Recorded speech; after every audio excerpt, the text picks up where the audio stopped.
Last year, over 600,000 men, women, and children were reported missing in the United States. It's easy to say that they ran away because then you don't have to look so hard or acknowledge that perhaps they were exploited or victimized. Where is our outrage? Where is our shame?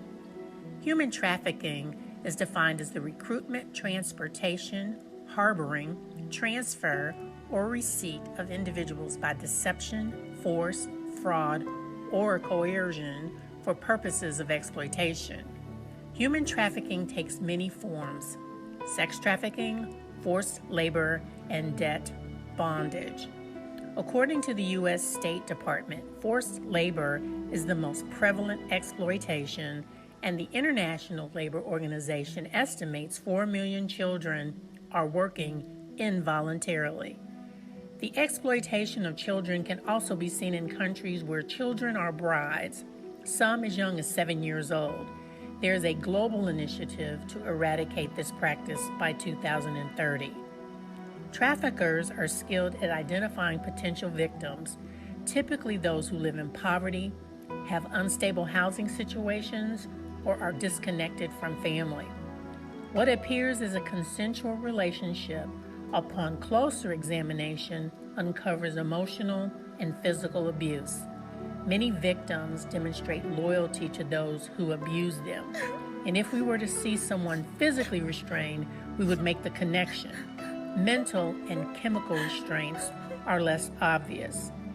As we go on our daily lives, there are people being taken forcibly and others who are entering into these unhealthy relationships willingly. Victims are daughters, sons, mothers, and fathers. Traffickers can be parents, friends, employers, lovers, and clergy. Our awareness must lead to outrage, protection, and prevention. Poverty and lack of resources should not force someone to barter the only thing they have left: themselves. There are countless resources available to those who are in danger. Someone could be watching right now. Today, we will hear from soldiers who are on the ground working to bring awareness and to save lives so that you can never, ever say again, you did not know.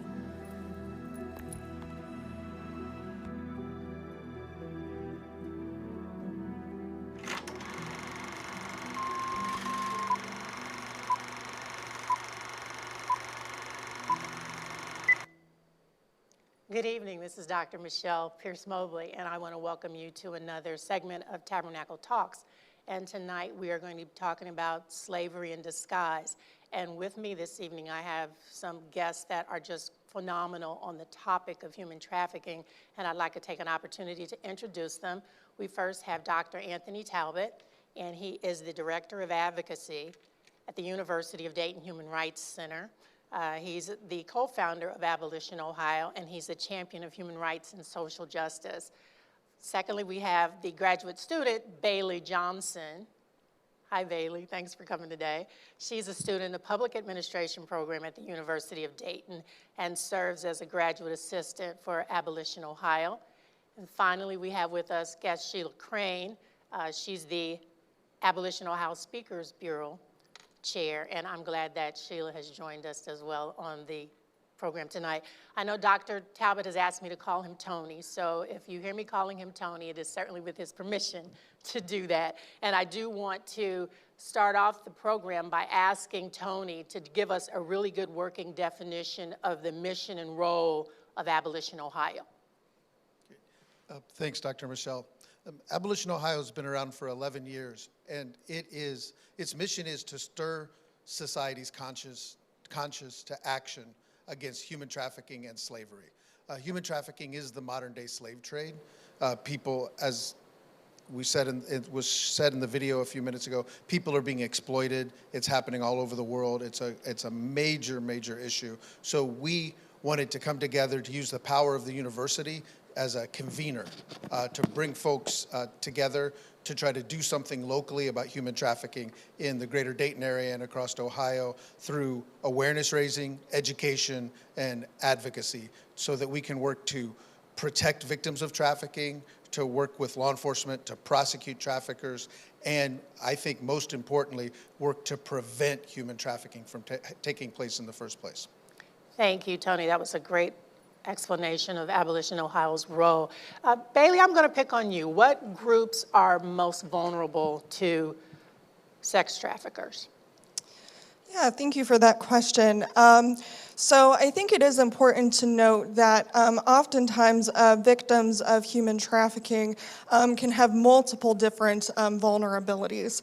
One of the most prevalent vulnerabilities, I would say, in victims of human trafficking is any kind of socioeconomic insecurity, whether that be poverty, homelessness, hunger, access to childcare, access to quality employment, and so forth. Traffickers really take advantage of victims that are in vulnerable socioeconomic circumstances, oftentimes by offering them some of these resources, which is, of course, a guise for exploitation. Another vulnerability that I wanted to mention that we don't often think about is citizenship status. For example, immigrants and refugees that come into the United States looking for a better life, often escaping some kind of political or cultural violence, are also at risk of being trafficked.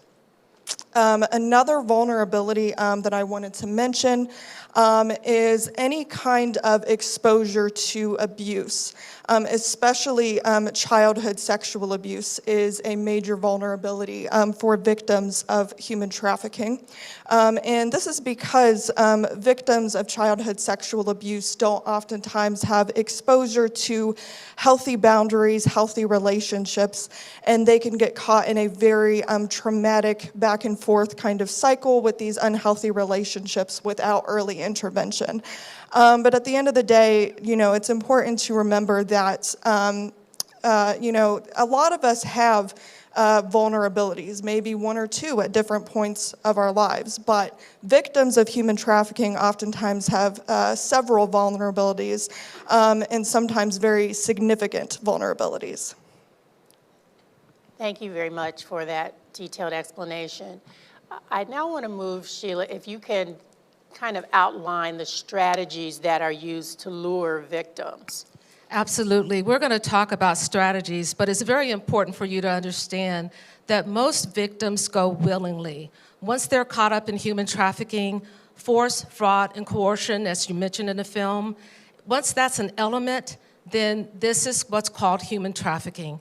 In Ohio, there's over 1,000 youth that are trafficked in any given time within a year. There's another 3,000 at risk. These are runaway, throwaway, giveaway children. And these children, they're not running to something, they're running from. There is a such thing as survival sex, which many youth that are runaway take part in. And what ends up happening is because they are underage, they are not of a legal age to consent. This is a commercial sex act. They're trading their bodies for something of value, just to survive.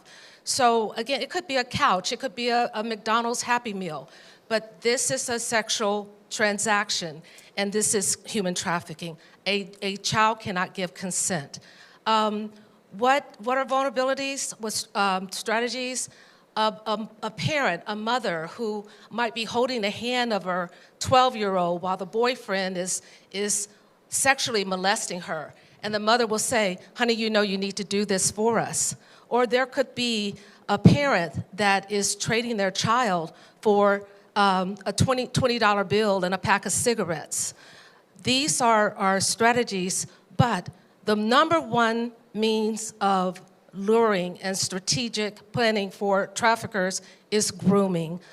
It's usually an older boyfriend or an older man that will victimize an individual that maybe has low self-esteem or just needs to be loved. And this person will gain that individual's trust. And then once they get them to a point where there's no turning back, once this individual realizes that they're a captive, they're mentally, physically captive, again, the force, fraud, and coercion takes place. So human trafficking, it takes place in all different forms, but it truly comes down to force, fraud, and coercion. Again, most victims go willingly. Wow. Thank you for that. Bailey, I'm going to turn back to you. Once a person is strong enough to decide they want to leave, they're tired, they've had enough, what are some of the impediments to get them to leave that lifestyle? Yeah, so earlier I talked a little bit about individual vulnerabilities. And so in the same way that socioeconomic insecurities can act as a vulnerability to human trafficking, not having access to these resources is certainly a significant barrier to trafficking victims being able to leave the lifestyle. Oftentimes a victim of trafficking might be staying with their trafficker or pimp who is offering them a place to stay, food on the table at night, a bed to sleep in. At the end of the day, we can tell victims that we love and support them, which is certainly very important. But at the end of the day, if victims do not have access to these socioeconomic resources, this is a constant barrier to being able to escape the lifestyle. Another barrier that I wanted to discuss is sometimes some of the very systems that are in place to help victims of human trafficking can inevitably end up harming them. For example, law enforcement officers that have not received the proper training to identify human trafficking may end up misidentifying a victim of human trafficking, for example, as a prostitute. If this is the case, of course, this further exacerbates these socioeconomic vulnerabilities because women and sometimes men that receive this charge, of course, are then inhibited in their ability to receive other employment opportunities. Thank you. I want to talk about the stereotypes. I know the images that I've grown up with, and I'm going to direct this question to you, Tony. Give me the profile of what a trafficker looks like. Because I know when I hear pimp and when I hear trafficker, I have an image of what that looks like. So can you describe for the audience what that contemporary image looks like? Sure, that's a really good question. And you have to remember that there's both sex trafficking and labor trafficking. And these are major issues all over the world, and even here in the U.S. We think human trafficking in the U.S. is about half sex trafficking, about half labor trafficking. So when we say, what does a human trafficker look like?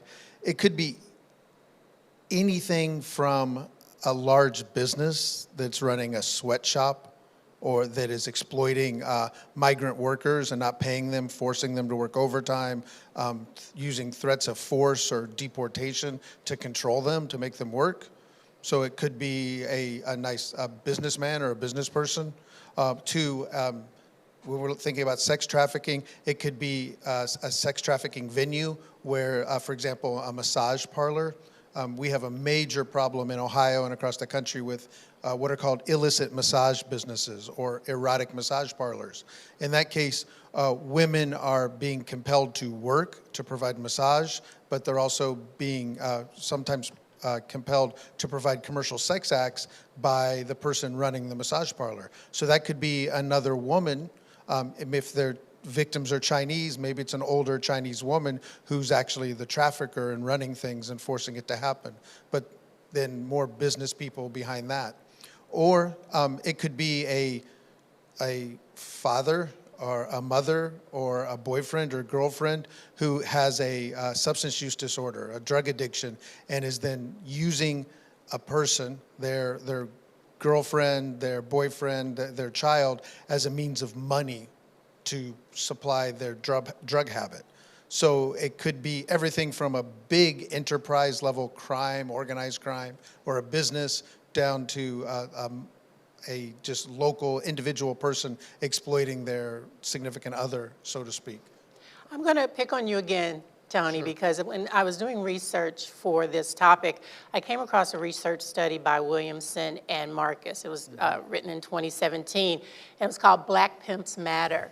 And in that research study, it says that 62% of the prosecutions are black. And I want to speak about how we juxtapose race against human trafficking. Well, Dr. Michelle, that's a great question. And that's something that is really only fairly recently starting to get some attention. When we started talking about human trafficking 20 years ago, I remember even myself 10, 15 years ago talking about we used to say it's an equal opportunity oppressor. Anyone can be trafficked.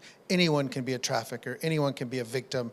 And inadvertently, we sort of put forth this idea that race wasn't part of trafficking. And then very quickly, it turned out, of course, like with everything else, race is a major issue and a major part of human trafficking. It's very intersectional with race. So there's different ways to look at it. One major way, you said 62%, and the study you talked about showed over 60% of sex trafficking convictions were of black men. I think the actual number is probably even higher than that, the percentage. That has to do with a few different things. One is images of black masculinity and images of men and misconceptions of black men as being predators or being dangerous. There are stereotypes of the pimp himself. I think we've all seen those in movies and in popular culture, the flashy dressed black man on the corner with prostitutes who are working for him, and basically it's sex trafficker selling rape on the corner, and violence is often part of it, ideas of criminality. But there's just as many, and if not many more, white pimps, white sex traffickers, white men who are involved in this as well. But when it comes to the courts, when it comes to the police, just like with so many other things we can see in mass incarceration and other inequality in the criminal justice system, race plays a point. And a black man will be much more likely to be arrested, charged, and convicted than a white man doing exactly the same crime. Race also enters into this on the victim side. We can look here in Ohio, when we look at victims of sex trafficking, we can see that black victims are overrepresented. There are a much higher proportion of victims are black than they should be if they were equal to the percentage of black people in the population. They're overrepresented about 3 times.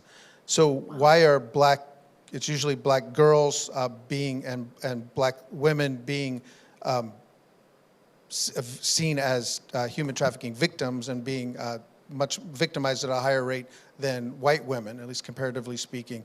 And once again, that gets into these ideas of racism, ideas of sexuality around black women. There's a mythology or misconceptions, once again, of how that works. Black girls are seen as being more sexual and more sexually active historically. We can go all the way back to the times of slavery, early in U.S. history, and we can see this theme, unfortunately, that goes through. And then the last part of this so this is very, very complicated. There's a lot more to it than we probably have time to go into now. But another part of this has to do with the narrative that we see. There's something called the meta-narrative or the master narrative behind all of this human trafficking. And so what I mean is human trafficking is seen by the public, seen by advocates, seen even by law enforcement and others as sort of a story. And there's certain actors in that story and there's certain roles that they play. And when people the actors fit the roles the way they're supposed to, they're in line with that narrative, then victims are seen as passive, helpless, good women who are somehow being exploited and led astray by bad men. So we help those women out. Certain types of men are seen as being the bad trafficking man who is attempting to exploit, especially a black man exploiting a white woman. It sets off all these alarms in this narrative, and they're seen as they fill that role, and they're arrested, they're charged, they're actually held to account. When someone doesn't fit those roles, it doesn't quite line up with the narrative, and it doesn't fit in the system. And so that means in some cases, people are punished because they don't fit in the roles that the system expects them. They're punished by the system because they don't fit in that role that they're expected to fit by the narrative, or they just sort of slip through the cracks because they don't fit that overall master story of what it should look like. And I think race is so intertwined in all of this. For many of the vulnerabilities that Bailey talked about earlier, when we think about systemic issues or structural inequality, poverty, racism, sexism, all these things are intertwined, and that's part of it. But I think a lot of it has to do with these myths and misconceptions that people have about race and how there's a differential treatment and differential expectations for people of different races. Thank you, Tony. I think you elucidate that point. I know when I was doing research for this segment, and we talked about early in the introduction how about 600,000 people go missing. Well, when you look at that number, 65,000 of those are Black women. And so when you look, that's about 10%, over 10% of that number, yet Black women only make up 7% of the population. So when you see 7% of the population being 10% of the people missing, I think you're spot on that there's certainly a systemic issue in terms of how we identify trafficking. I want to turn to you now, Bailey. What tools are used? Because there have to be tools to entice people. I think this is very sophisticated now. It's not just the image of someone being hit and grabbed and pushed into a car. Sheila said earlier that people go willingly. So can you talk about that? Yeah, absolutely. So there are a multitude of different tools and devices that traffickers can use to coerce or entice victims into the lifestyle. For example, it could be, something along the lines of promises of a career in the modeling or the fashion industry, which is, of course, a ruse to rope victims into some kind of commercial sexual exploitation. But oftentimes what we've seen, especially in the past few years, is that a lot of these devices and tools are far more egregious in a sense. For example, drug addiction and the opioid crisis are major sort of devices that are used to entrap victims due to the major mental and physiological toll that, for example, opioid addiction can have on individuals. Oftentimes, colloquially, we refer to this as being dope sick in a sense. Individuals that have been addicted to opioids, for example, they stop using for a few days. They may go into withdrawal, which can have really profound effects physically. They can become very sick. And then, the trafficker or the pimp may, come back to the victim and offer them their next high. And so that is a very prevalent way to keep victims coming back, keep them in this cycle, is through addiction. And then another tool of enticement that I think is very prevalent across all forms of trafficking, whether you're talking about sex trafficking or labor trafficking, is simply this element of psychological control that keeps victims in this situation. Oftentimes, as Sheila mentioned earlier, traffickers can present themselves as a romantic figure in their victim's life, as a boyfriend or even a girlfriend in some cases. The trafficker may tell their victim, one day that, they love them, they want to be with them, they may act very sweet, give them gifts, do everything that a boyfriend or girlfriend is supposed to do. And then a few days later, they might be right back to abusing that victim. And so that creates and perpetuates a kind of cycle of trauma that maintains the victim in that situation. Thanks, Bailey. I want to talk about, I know we've talked about some national statistics, but can you give us an update of what's happening in this area regionally? Yeah, absolutely.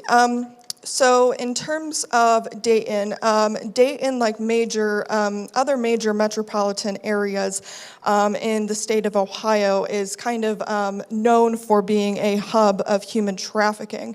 Earlier, we talked a little bit about individual vulnerabilities, but at the end of the day, human trafficking also has very much to do with systemic vulnerabilities, including poverty, including the opioid epidemic, which obviously in recent years have hit the Dayton area very hard. We can also, in a sense, look at Dayton as kind of a microcosm of what is happening nationally with the COVID-19 pandemic. As a result of the pandemic, this has really exacerbated vulnerabilities in victims. It has also made it very hard for victims to come forward just due to everything being closed down. The issue is kind of out of sight, out of mind for some people with everything being shut down. And so this has further exacerbated vulnerabilities for victims in Dayton and in other areas as well. Human trafficking still remains to be a big issue in Dayton. When I was doing a little bit of research earlier, I saw that as recently as late January, there were 2 men that were indicted in the Dayton-Trotwood area on charges related to human trafficking. So it's definitely a very big problem in the area, but I should also mention that I remain very hopeful about ways to solve this problem because a lot of individuals are starting to come together within our coalition and coalitions all over the state of Ohio, trying to find ways to combat these issues. Slowly but surely, law enforcement officers are beginning to be better trained in order to identify human trafficking. We also have a lot of victim service agencies in the region that are starting to really engage in conversations with each other about how to stop this issue. So regardless of how much of a challenge this has been in the Dayton area, I do remain hopeful that we can do something together to be able to stop this problem.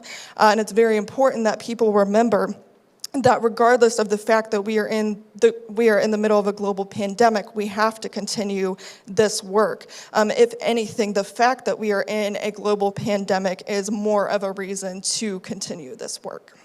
Thank you, Bailey.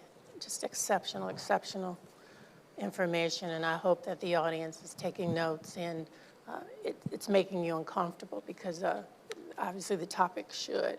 Tony, I want to ask you what the Ohio Attorney General's Coalition on Human Trafficking, what success or inroads have they made in addressing this issue, since we're hearing we're a hub here, so what are we doing to address that? Right. Another good question. I'm very happy at what's going on in Ohio, actually, with the response in Ohio. We've got, like Bailey was just alluding to, there's lots of law enforcement and local organizations and concerned people that are mobilized against human trafficking and taking action. We're doing great programming like this program tonight. There's lots of really great work that's being done at the grassroots level. But at the same time, from the top down, we have a fantastic response for human trafficking at the state level.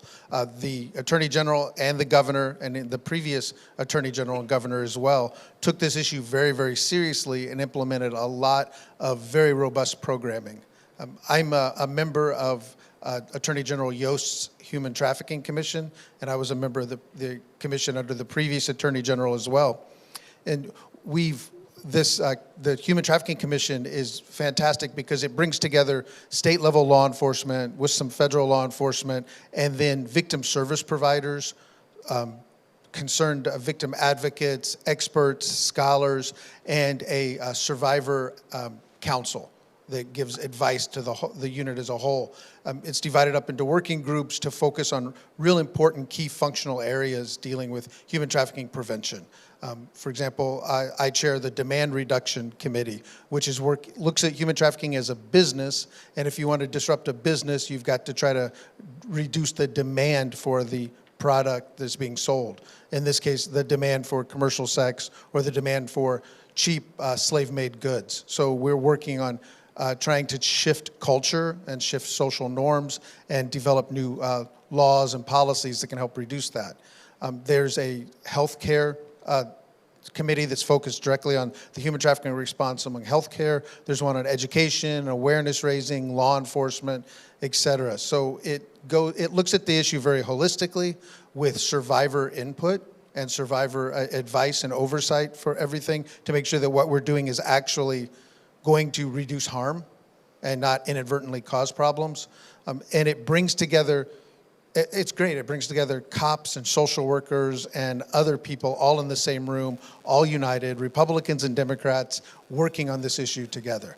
So that makes me very, very happy. We've had very strong laws in Ohio that have been passed over the last 10 years, more and more laws that have gone through. The Attorney General's Human Trafficking Initiative and the Commission supported the recent passage of a law at the end of last year that increased protections for child victims of human trafficking and got rid of a few little problems with Ohio laws that made it basically easier to exploit 16 and 17-year-olds.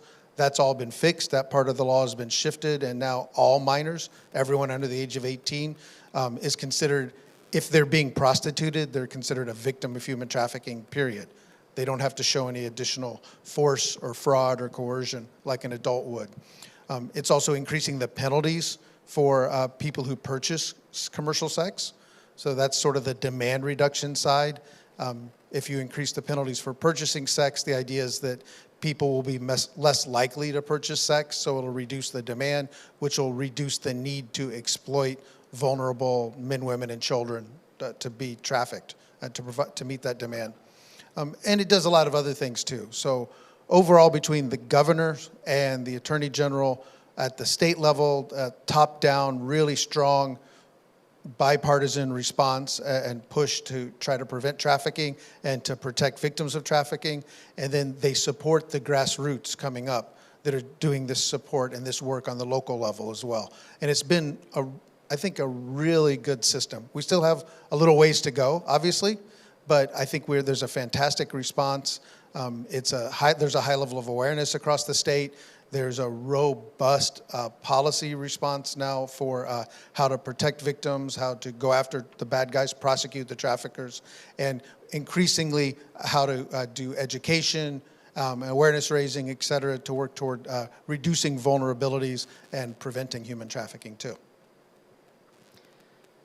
I think we've heard the term victim quite a bit tonight, and I think, if nothing else, hopefully the audience will clearly understand that we need to look at some of these situations a lot differently.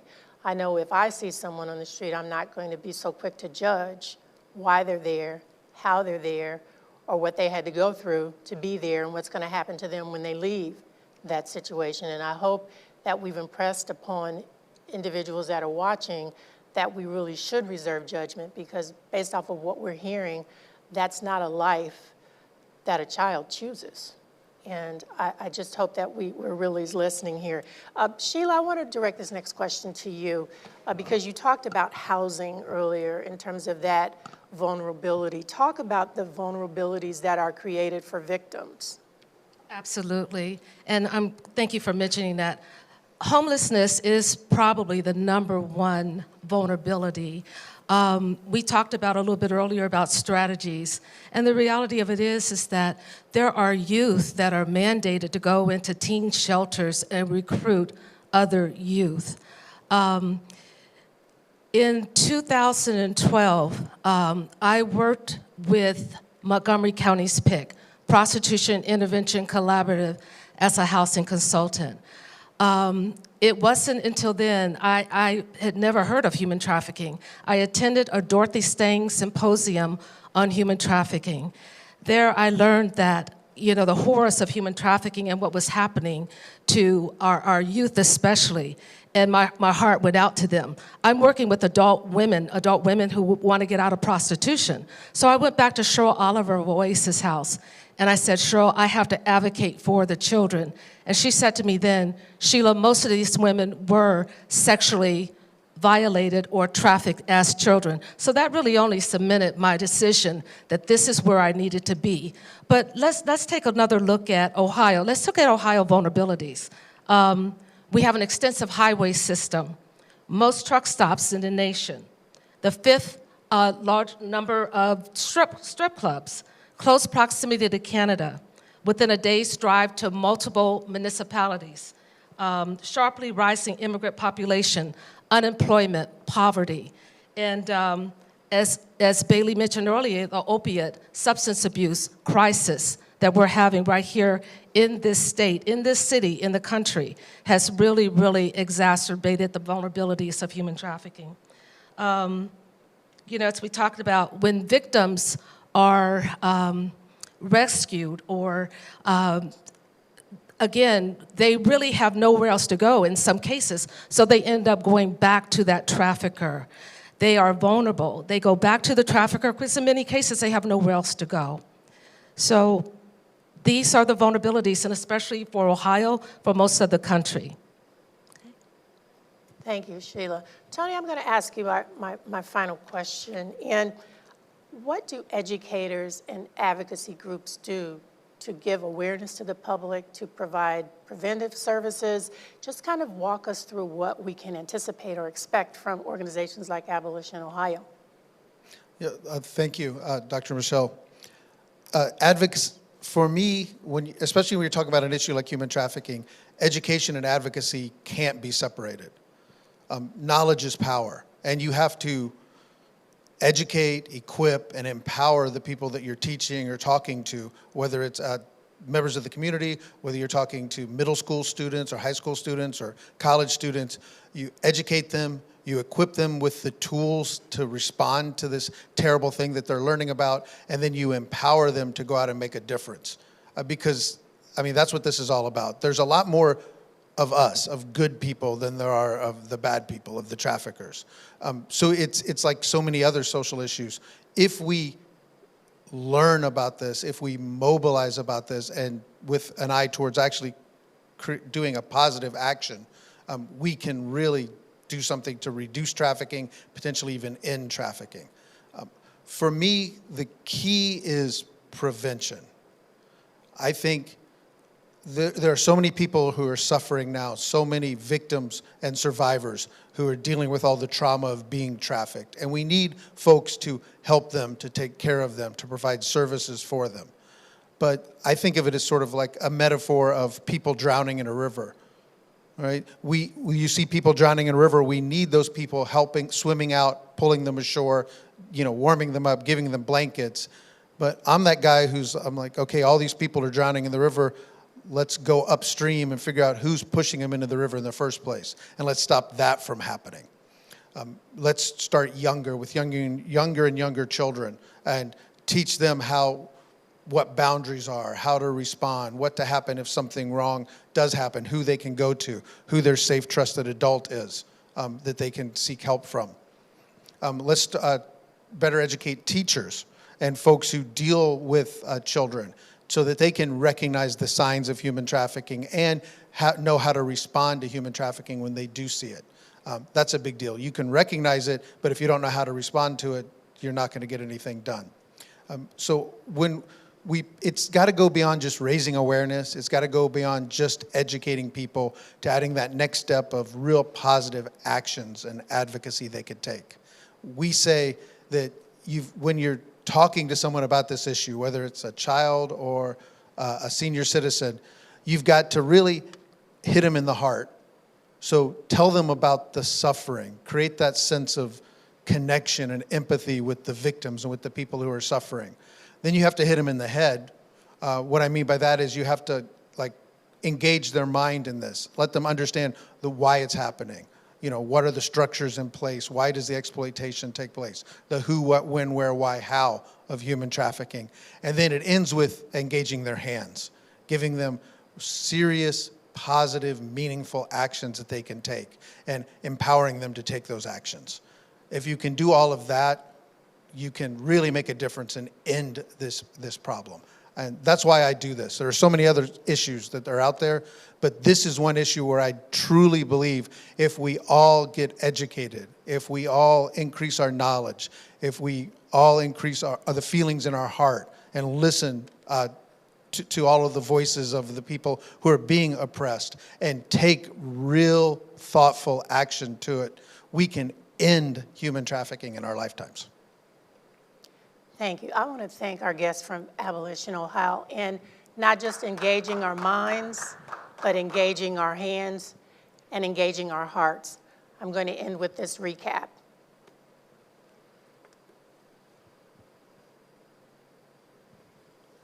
Let's recap. The U.S. State Department gives us several indicators of human trafficking: living with the employer, poor living conditions, multiple people in cramped space, inability to speak to the individual alone. Answers appear to be scripted and rehearsed. The employer is holding the identity documents. Signs of physical abuse: submissive or fearful, unpaid or paid very little, prostitution under the age of 18. If you observe something and your mind tells you something is wrong, you're probably right, and there are resources to get help. You can alert law enforcement at 911, or you can contact the National Human Trafficking Hotline at 1-888-373-7888. You can also text 233-733. You can also volunteer or donate to Abolition Ohio, or contact them via email at abolitionohio@gmail.com.